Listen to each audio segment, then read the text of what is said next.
A nossa epigenética é como se fosse a caneta que nós carregamos, que nós escrevemos a nossa vida. Essa caneta, ela é as nossas escolhas. Então, se nós temos somente 15% da nossa predisposição genética, nós precisamos que os gatilhos, os 85% da epigenética, que são gatilhos, acionem qualquer tipo de coisa. Eu vou falar alguns gatilhos aqui para vocês. Continuando, além dos hábitos de vida, das horas e qualidades de sono, da alimentação, nós temos também tabagismo, etilismo, estresse. E eu gosto sempre de usar no estresse o exemplo dos meus dois avós. O pai da minha mãe era um homem extremamente estressado. Ele vivia nervoso com tudo, qualquer coisa era motivo para ele estar brigando. E ele teve uma vida, assim, bem complicada. Ele acabou falecendo com 80 e alguns anos, eu não me lembro, já está com um ano que ele faleceu. E ele já estava na cadeira de rodas, ele viveu uma vida bem doente mesmo. E o pai do meu pai faleceu com 96 anos, teve uma vida tranquila, ele não se estressava, ele tinha controle das emoções dele. Claro que o estresse, eu não acredito que seja genético, eu acredito que seja de uma inteligência emocional. A inteligência emocional você não nasce com ela, você aprende ela ao longo da vida. Então eu gosto bastante do exemplo dos meus dois avós para explicar a questão do estresse. E eu tenho certeza que o que modificou a vida deles, de um ser super saudável, inclusive meu avô paterno com 95 anos, ele andou de bicicleta e os filhos sumiram com essa bike dele aí com medo de cair, né, gente? Porque que mata véia é tombo, né? Pelo amor de Deus. E teve essa vida maravilhosa, enquanto meu outro avô teve essa vida super limitada. E eu acredito sim que a diferença dos dois foi o estresse. Ele é tão importante, na minha opinião, quanto a alimentação. Emoções doentes. E quando a falta de perdão, por exemplo, muitas vezes nós estamos vivendo uma falta de perdão, isso vai alterar o nosso funcionamento estomacal, porque o estômago é um órgão de choque. E então a pessoa não consegue digerir o alimento, na hora de passar para o intestino gera um problema. Então tá vendo que as emoções, elas prejudicam todo o funcionamento do nosso corpo, e isso é indiferente se de genética ou de qualquer outras interferências. Então, nós não fomos ensinados a olhar isso. Nós, como profissionais de estética, não fomos ensinados a olhar isso. E nós precisamos abrir os nossos olhos. E eu creio que quando nós mudamos algo, nós mudamos isso para a vida toda, em todos os âmbitos. Se for da nossa alimentação, se for o sedentarismo que a gente passa a malhar, se for tudo, não importa, aquilo que você mudar na sua vida, seja ela pro bem ou pro mal, você tem a caneta da sua mão. E é isso que a epigenética vem contar pra gente. E eu marquei aqui mais algumas coisinhas que também fazem parte da epigenética, que no nosso meio, como profissionais de estética, nós ouvimos falar muito, que é inflamações crônicas, glicação, oxidação e submetilação. Isso nós ouvimos falar o tempo todo, né, no meio estético. E a glicação, a oxidação e a submetilação são as fontes do envelhecimento. Então, nem sequer um tratamento, não somente de melasma, mas um tratamento de flacidez, um tratamento de rejuvenescimento, nós podemos fazer sem levar em consideração esses 3 itens. Todos os outros eu acredito que também, e esses são os que a gente mais ouve falar no meio estético.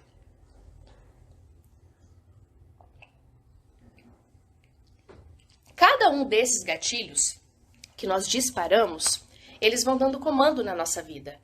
E a nossa vida muda. E sem exceção, eles vão interferir na nossa qualidade de vida.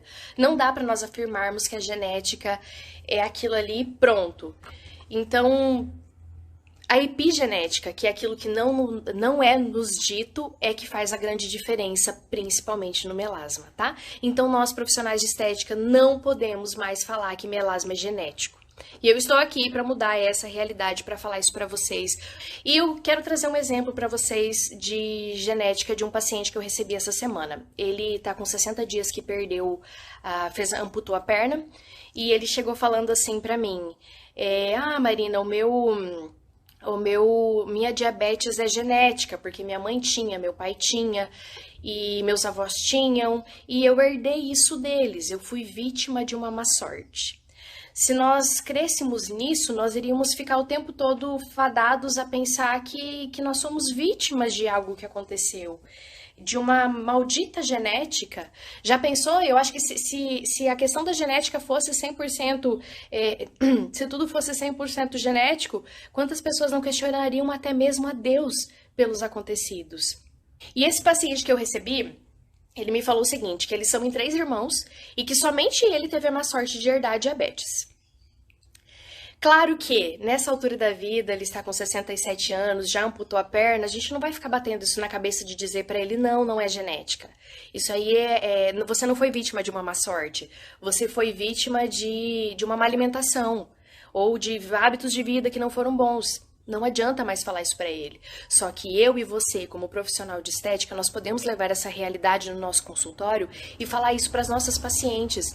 Mostrar para elas que o adoecimento dela só vai acontecer se ela não se cuidar. Que ela tem a caneta da vida dela nas mãos dela.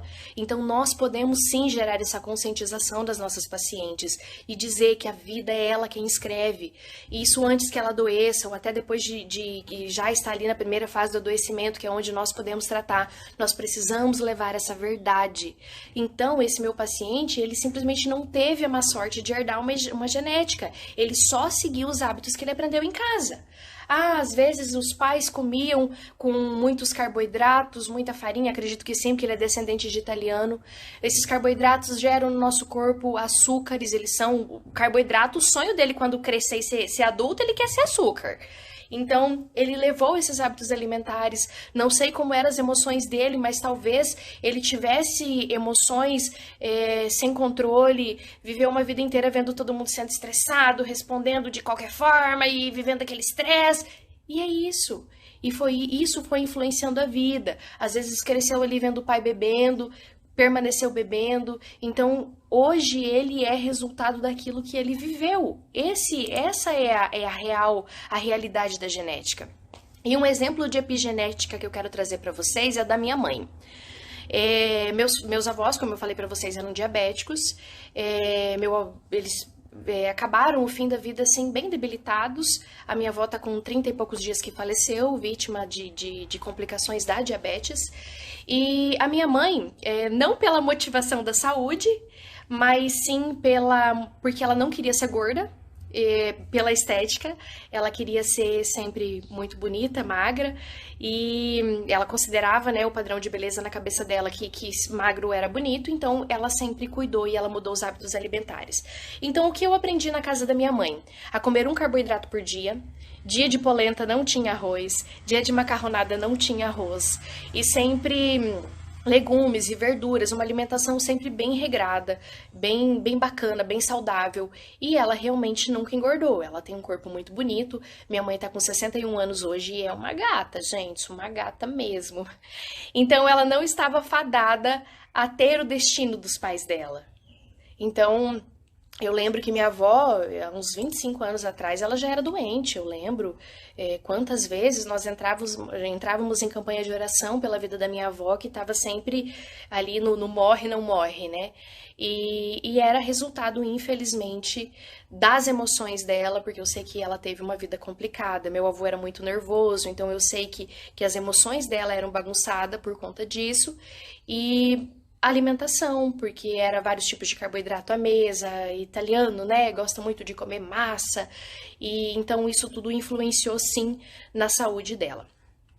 E o que a epigenética fez foi mostrar que nós temos o controle da situação. O que a epigenética fez foi mostrar que nós não somos resultantes de uma má sorte, e isso me deixa muito feliz, porque se fôssemos resultados de uma genética, de uma má sorte, nós iríamos fazer exames para vermos se nós teríamos ali uma possibilidade de ter um câncer, e nós não iríamos querer ter filhos, por exemplo, para não passar essa má sorte para os nossos filhos. Então, eu não acredito nisso, acredito sim na epigenética, e eu quero reforçar para vocês, o melasma não é genético. Nós, profissionais de estética, precisamos mudar esse nosso discurso. Nós, profissionais de estética, precisamos mudar a forma de explicar para o nosso paciente, porque não é genético, gente, é epigenético. E quando nós levamos essa realidade em consultório para nossa paciente, trazemos a ela essa informação, porque a própria Bíblia fala que o povo perece porque falta conhecimento. Então é nossa missão, minha como profissional de estética, sua como profissional de estética, levar conhecimento para o seu paciente, desmistificar isso, que ele não é vítima de uma má sorte somente porque nasceu numa família que teve uma genética. Não, é epigenética. E se nós levarmos isso amplamente, nós vamos mudar a forma de fazermos os nossos tratamentos estéticos e nós podemos mudar a realidade e a vida do nosso paciente, que a partir de então vai entender que não está fadado aquele destino, mas que ele pode fazer escolhas sim, porque ele tem a caneta da vida dele nas mãos para escrever uma nova história.